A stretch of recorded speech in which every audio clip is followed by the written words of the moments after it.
Bonjour à tous et bienvenue dans cette nouvelle vidéo. Avez-vous déjà remarqué ce phénomène assez curieux, presque magique? Vous vous sentez mal, vous traînez un rhume, une douleur, un coup de mou depuis plusieurs jours. Vous finissez par vous décider à prendre rendez-vous chez le médecin.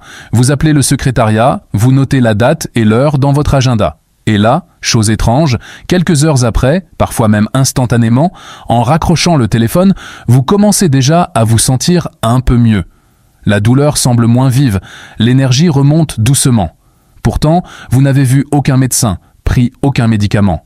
C'est comme si le simple fait d'avoir posé un acte, d'avoir enclenché le processus de soin, avait suffi à démarrer la guérison.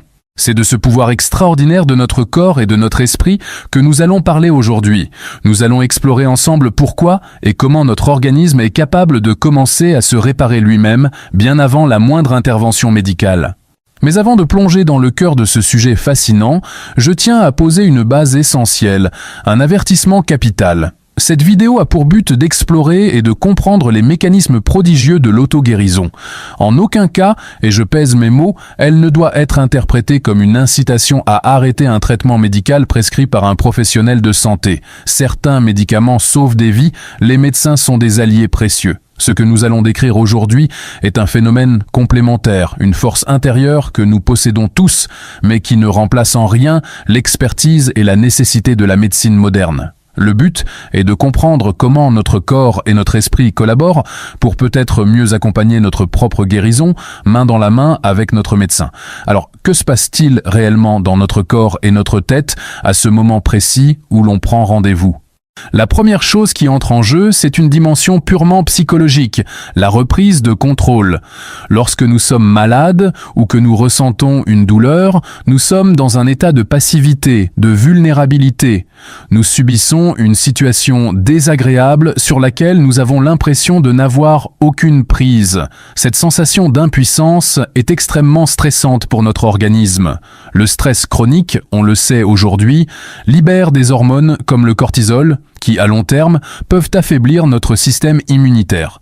C'est un cercle vicieux. On se sent mal, on stresse, et ce stress empêche notre corps de lutter efficacement.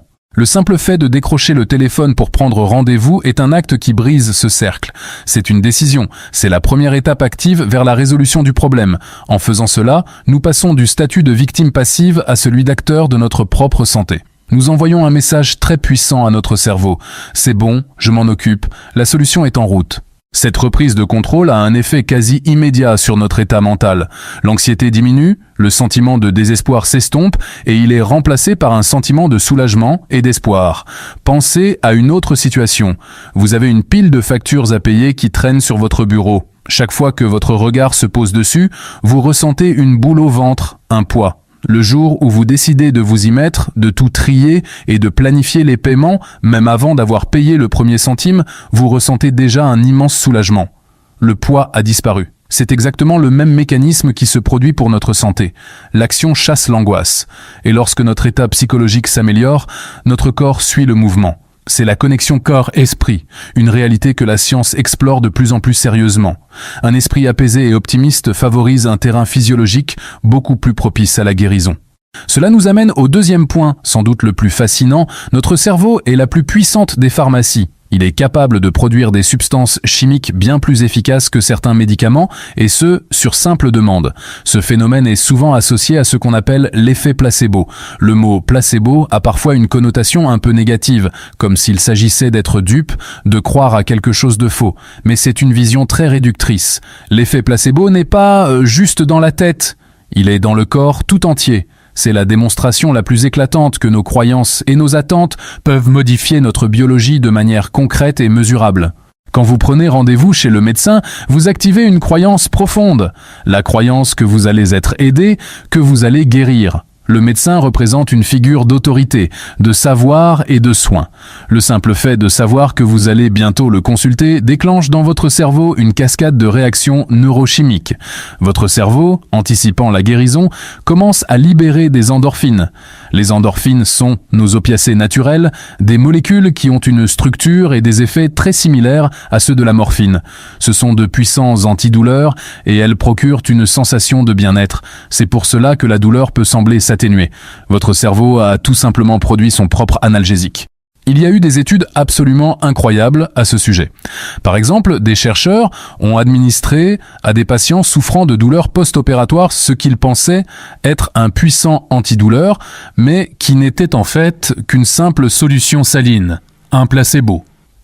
Une grande partie de ces patients a rapporté une diminution significative de la douleur. Mais le plus fou, c'est la suite. Lorsque les chercheurs leur ont ensuite administré une substance qui bloque les effets des opiacés, la douleur est revenue immédiatement, même s'ils continuaient de recevoir le placebo. Cela prouve bien que leur cerveau produisait de véritables endorphines, simplement parce qu'ils croyaient recevoir un médicament. Ce n'est pas tout. Le cerveau peut aussi libérer de la dopamine, le neurotransmetteur du plaisir, de la motivation et de la récompense. L'espoir de la guérison future est perçu par le cerveau comme une future récompense, et il commence déjà à nous en donner un petit avant-goût. Vous avez remis votre problème à la source et vous lui avez demandé de s'en occuper. C'est ce qui explique le regain d'énergie et l'amélioration de l'humeur. On parle souvent de fréquence qui augmente. On peut voir ce mot, qui peut paraître un peu abstrait, comme une métaphore de notre état psychobiologique global. Quand nous sommes anxieux, impuissants, focalisés sur la douleur, notre fréquence est basse. Nous sommes contractés, notre énergie est plombée par le cortisol. Lorsque nous basculons dans l'espoir, la confiance et l'action, notre état change. Les endorphines et la dopamine circulent. Le stress diminue, notre système immunitaire n'est plus entravé par le cortisol et peut se remettre au travail plus efficacement. Notre fréquence vibratoire, notre état d'être, s'élève. Le corps tout entier passe d'un mode défense et alerte à un mode réparation et confiance. Et c'est là que la magie opère. Notre corps possède des capacités de régénération absolument phénoménales, mais il a besoin d'être dans les bonnes conditions pour les activer pleinement.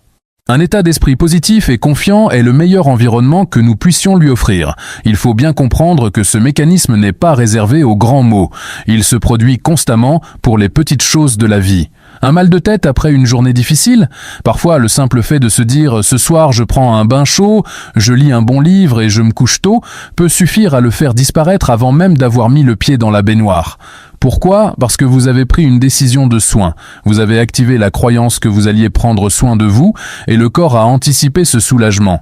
Pour des petites choses, nous sommes donc souvent capables de nous guérir seuls, en étant à l'écoute de notre corps et en posant des actes bienveillants envers nous-mêmes.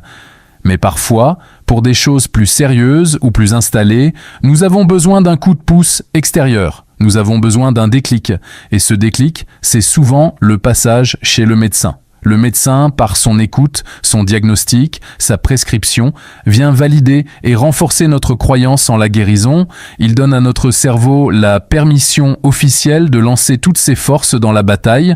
Son rôle est celui d'un catalyseur. Il ne fait pas que nous donner un médicament pour le corps, il nous donne aussi une prescription de confiance pour l'esprit. Et c'est la combinaison des deux qui est si puissante. La vie est incroyablement bien faite. Elle nous a dotés d'un système interne d'une intelligence inouïe. Cette capacité de l'âme, de l'esprit, à influencer la matière de notre corps est une source d'émerveillement permanent. Il ne s'agit pas de nier la réalité des maladies, mais de reconnaître que nous avons en nous une part active de la guérison.